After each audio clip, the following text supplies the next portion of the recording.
Yao, kamusta mga Kamiz Sports, Taurean Prince, at ang starting lineup ng Lakers, yan ang ating pag-uusapan sa araw na ito. Nakakaapat na laro na nga ang Los Angeles Lakers ngayong free season, at lahat nga ito ay nalaroan ng kanilang bagong sharpshooter na si Taurean Prince, na kung saan sobrang consistent nga nito sa kanyang outside shooting. Sa naging laban nga nila kahapon kontra sa Golden State Warriors, ay nagpakita na naman kita ng pambihirang performances na kung saan, nakapagtala nga ito ng 17 points, at 2 steals na mayroong 80% sa kanyang 3-point line, at siya nga ang may pinakamataas na puntos sa kanilang kupunan noong game na ito. Makikita nga natin na sobrang taas nga ng percentage nito sa kanyang 3-point line.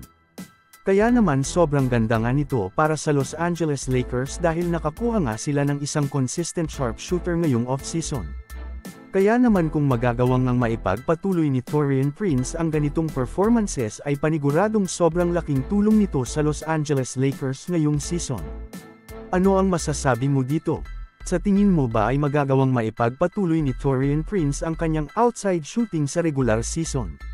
Mag-comment lang. Samantala ako naman tayo sa sumunod na balita na kung saan, tuwing naglalaro nga sa free siyaw nitong sina LeBron James at Anthony Davis, ang nagiging starting lineup nga nila ay sina D'Angelo Russell, Taurean Prince, Austin Reeves, LeBron James, at Anthony Davis na sobrang lakas nga pagdating sa opensa, dahil lahat nga ito ay kayang pumunto sa labas ng paint, na kung saan, kaya nga nilang mag-create rin ng sarili nilang space upang pumuntos.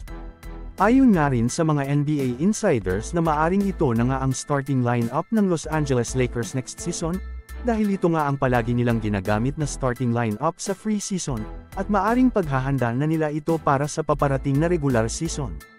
Marami nga rin ang sumang-ayon sa bagong starting lineup na ito ng Los Angeles Lakers dahil kitang-kita naman sa mga nakaraang games nila na sobrang lakas na ng kanilang bagong starting lineup at kayang-kaya na makipagsabayan sa ibang NBA teams na consistent sa kanilang outside shooting kagaya na lamang ng Golden State Warriors.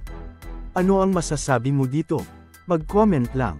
So, ayon lamang ang ating mabilisang balita sa araw na ito, sana ay nag-enjoy ka. Huwag mo na ding kalimutang mag-subscribe bilang pagsuporta sa ating YouTube channel. Maraming salamat po.